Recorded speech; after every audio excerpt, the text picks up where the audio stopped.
जी हाँ दोस्तों, star plus का पॉपुलर सीरियल ये रिश्ता क्या कहलाता है एक बार फिर से कहानी में जबरदस्त मोड़ लेकर आने वाला है। आने वाला एपिसोड इमोशंस, ड्रामा और बड़े खुलासों से भरा हुआ होगा। इस बार कहानी का केंद्र बनने वाली हैं दादीसा, अभीरा और विद्या, और इन तीनों के बीच का सच पूरे परिवार को हिलाकर रख देने वाला है। आप देखेंगे कि दादीसा को आखिरकार कुछ ऐसा महसूस होने लगता है कि बात उतनी सीधी नहीं है जितनी उन्हें दिखाई जा रही है। अरमान और अभीरा के बीच जो दूरी आई है, उसके पीछे कोई गहरी वजह जरूर है। इसी बेचैनी के साथ दादीसा अभीरा से मिलने का फैसला करती हैं। जब दादीसा अभीरा के पास पहुंचती हैं, तो वहां का माहौल बेहद भावुक होता है। अभीरा की आंखों में दर्द साफ नजर आता है। वह अंदर ही अंदर टूट चुकी है, लेकिन फिर भी अपने प्यार और अपने रिश्ते के लिए मजबूती से खड़ी है। दादीसा के सामने आते ही उसकी आंखें भर आती हैं, जैसे वह लंबे समय से अपने दिल का बोझ हल्का करने का इंतजार कर रही हो। तभी अभीरा हिम्मत जुटाकर दादीसा से कहती है कि अरमान को जो भी गलतफहमी हुई है, वह पूरी तरह से झूठ पर आधारित है। वह बताती है कि जिस रात सब कुछ बिगड़ा, उस रात वह सीधे अस्पताल से जख्मी हालत में सिर्फ और सिर्फ अरमान से मिलने आई थी।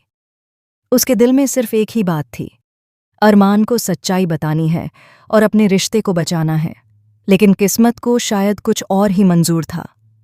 अभीरा बताती है कि जैसे ही वह पोद्दार हाउस पहुंची, विद्या माँ ने उसे दरवाजे पर ही रोक दिया।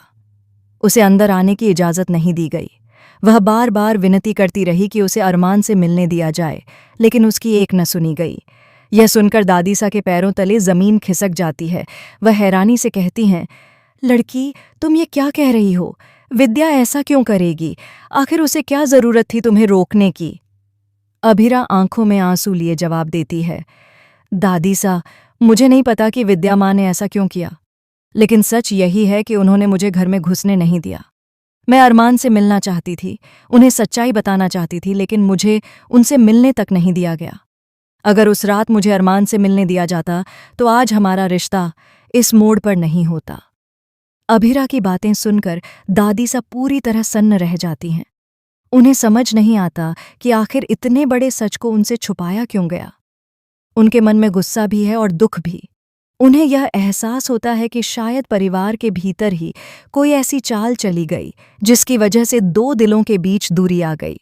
विद्या का सच जानने के बाद दादीसा का गुस्सा 7वें आसमान पर पहुंच जाता है। वह बिना समय गंवाए सीधे पोद्दार हाउस पहुंचती हैं। घर में उनके कदम रखते ही माहौल बदल जाता है। उनके चेहरे पर साफ गुस्सा दिखाई देता है।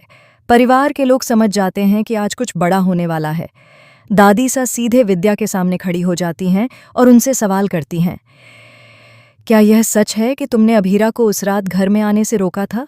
क्या तुमने उसे अरमान से मिलने नहीं दिया? विद्या एक पल के लिए चुप रह जाती है। उसके चेहरे के हाव भाव बहुत कुछ कह जाते हैं। घर के बाकी सदस्य भी हैरान रह जाते हैं। अब सवाल यह है कि क्या विद्या सच कबूल करेगी या फिर कोई नया बहाना बनाकर बात को घुमाने की कोशिश करेगी। सबसे बड़ा ट्विस्ट तो तब आएगा जब यह सच्चाई अरमान के सामने रखी जाएगी। क्या दादीसा खुद अरमान को सब कुछ बताएंगी? और जब अरमान को पता चलेगा कि अभीरा उससे मिलने आई थी लेकिन उसे जानबूझकर रोका गया, तब उसका रिएक्शन क्या होगा? क्या अरमान को अपनी गलती का एहसास होगा? क्या वह अभीरा से माफ़ी मांगेगा या फिर हालात और भी ज्यादा उलझ जाएंगे? आने वाले एपिसोड में रिश्तों की असली परीक्षा होने वाली है। सच और झूठ के बीच की जंग में आखिर कौन जीतेगा? क्या दादीसा परिवार को टूटने से बचा पाएंगी? और क्या अरमान और अभीरा का प्यार एक बार फिर से सभी गलतफहमियों पर भारी पड़ेगा? तो दोस्तों, आपको क्या लगता है? क्या अब अरमान और अभीरा एक हो पाएंगे? क्या विद्या का सच पूरे परिवार के सामने आएगा? अपनी राय हमें कमेंट करके जरूर बताइए।